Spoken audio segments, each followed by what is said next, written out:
So, what exactly happens to your PC next October? Seriously, have you thought about your game plan yet? Because on October 14th, 2025, Microsoft is officially pulling the plug on mainstream updates and routine security patches for Windows 10.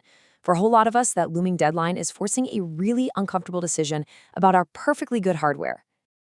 And hey, if you're feeling the pressure, believe me, you are certainly not alone. To put things into perspective, industry analysts at Canalys estimate that roughly 240 million PCs could be left entirely behind by Windows 11's strict hardware gates. We're talking things like TPM 2.0 security chips and newer CPU requirements. That is just a staggering amount of potential e-waste. But what if you didn't have to throw away your computer or pay for some expensive extended security updates?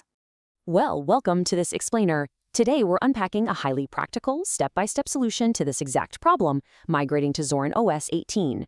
Now, Zorin is a Linux-based operating system that's explicitly designed to feel incredibly familiar to Windows users. And today, we're going to learn together exactly how to make that jump safely. Here is our roadmap for today. 1. The Windows 10 deadline. 2. Your pre-migration checklist. 3. Setting up dual boot.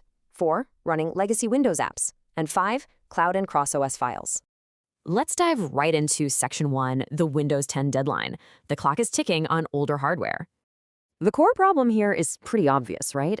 Staying on an unpatched version of Windows 10 simply leaves you exposed to security vulnerabilities. But if we look at the timeline, Microsoft's support ends in late 2025. Now, because Zorin OS 18 is built on an Ubuntu long-term support foundation, the Zorin 18 series will actually receive security updates and patches through at least April 2029. So by migrating, you're literally buying your current hardware almost 4 extra years of secure, productive life. It's a real game changer. Moving on to Section 2, your pre-migration checklist. Preparing for a seamless transition. A responsible migration starts way before you format anything. First things first, you've got to pick the right version of the operating system for your specific machine. If you have a relatively modern PC with 4 GB of RAM or more, you'll want to choose the standard Zorin OS Core Edition. But if you're rocking a 15-year-old machine from 2010 that currently doubles as a space heater, Zorin OS Lite 18.1 is your absolute lifesaver. It uses a super lightweight environment called XFCE to make ancient hardware feel incredibly snappy again. Think of this next phase as setting up your safety nets. Before doing anything else, create a full disk backup and back up your most important files to the cloud. Next, you're going to test everything using a live USB, which basically means you're running the OS straight from a thumb drive without actually installing it, just to ensure your Wi-Fi and trackpad are working perfectly. Then run Zorin's Migration Assistant. And finally, always have a documented rollback strategy, like a Windows recovery drive, just in case things go sideways. Now, I mentioned the Migration Assistant a second ago, and honestly, this is such a cool feature. If you double-click a familiar Windows.exe setup file while you're in Zorin, this system instantly detects over 170 common Windows installers. It acts almost like a triage tool, giving you practical recommendations right there on the spot, whether that means downloading a native Linux equivalent, using a web app, or running a compatibility wrapper. It literally takes the guesswork entirely out of replacing your daily software. Section 3. Setting up dual boot, your ultimate safety net. Okay, this is usually where people get a little nervous, but a dual boot just means keeping Windows and adding Linux alongside it. You don't have to delete anything today. To start, you just download your Zorin ISO file and plug in an 8 GB USB stick. Next, a really quick check in Windows Disk Management tells you if your drive partition style is GPT or MBR. Finally, you use a free tool called Rufus, which will easily write that installer right to your USB drive, making sure to match that GPT or MBR setting you just found. Once that's all done, you restart your computer and immediately tap your boot menu key. You might need to check your PC brand for the exact key, but it's very often F12. Select your USB drive and choose Try Zorin. Remember that live USB testing we talked about? This is where you do it. If everything looks good, go ahead and click the Install Zorin icon. When it asks how you want to install, simply choose Install alongside Windows.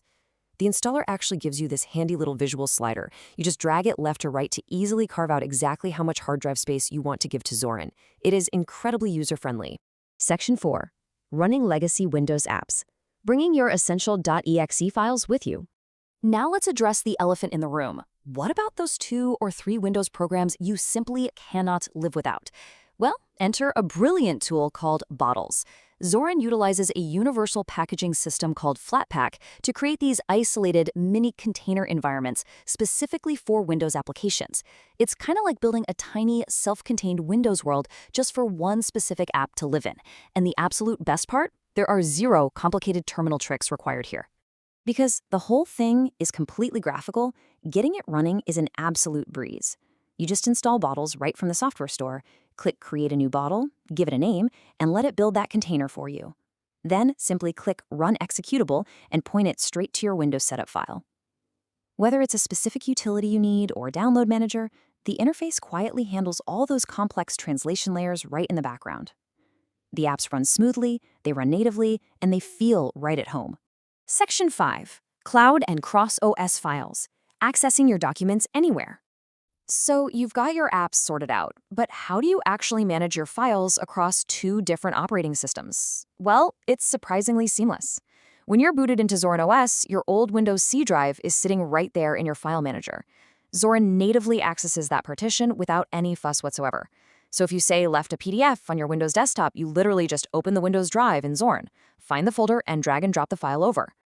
Now, Windows doesn't natively play nice in reverse. It actually hides the Linux partition from you completely. But here's an amazing pro tip for you. When you are booted into Windows, just install a free app called Linux Reader. It will magically allow you to see your Zorin drive, browse through your Linux documents, and copy files directly onto your Windows desktop. It is a total lifesaver for dual boot setups. But what about the cloud? For a lot of people, losing easy access to OneDrive is a huge hurdle. Well, Zorin solves this by letting you mount and browse your Microsoft OneDrive directly inside the native Files app. You just connect your Microsoft 365 account in your settings, and boom, your cloud files appear right in the sidebar. Now, it is important to note this operates as a cloud mount, which means it streams files when you open them rather than acting as a selective offline sync like you might be used to on Windows. But for day-to-day browsing, it absolutely saves you from constantly having to detour through a web browser.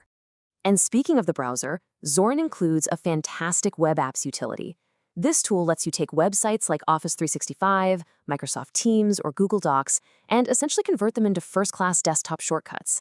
They open up in their own isolated windows, they show up in your Start menu, and they sit on your taskbar just like native apps do. This really highlights how Zorin caters to modern, cloud-centric workflows, pretty much blurring the line entirely between the web and your desktop. Taking a step back for a second, we really see two very different design philosophies here. Windows 11 utilizes strict hardware requirements, forced updates, and default data tracking. Conversely, Zorin OS is engineered specifically to revive older hardware, it offers user-controlled updates, and it operates with zero telemetry, meaning they do not track your data. It's just a fundamental difference in how your PC is treated. But listen, what if you try all this and just decide, you know what? It's not for me. Because you dual booted, hitting the undo button is entirely safe and straightforward. You just boot into Windows Recovery, open up the command prompt, and run a simple command, bcdboot c/Windows, to restore your Windows bootloader. Then hop into your PC's BIOS to delete the Zorin boot entry. Finally, once you're back in regular Windows, you just use disk management to delete the Linux partition and extend your C drive back to its full size. So total peace of mind. So we've walked through the impending deadline, your backup strategies, the dual boot installation, running your favorite apps, and even backing out if you happen to change your mind. The tools are all laid out right in front of you. The only question left is, with the clock ticking down on Windows 10, are you ready to take back control and breathe new life into your PC? Thanks for joining me for this explainer, and I really hope this gives you the confidence to start your own migration journey.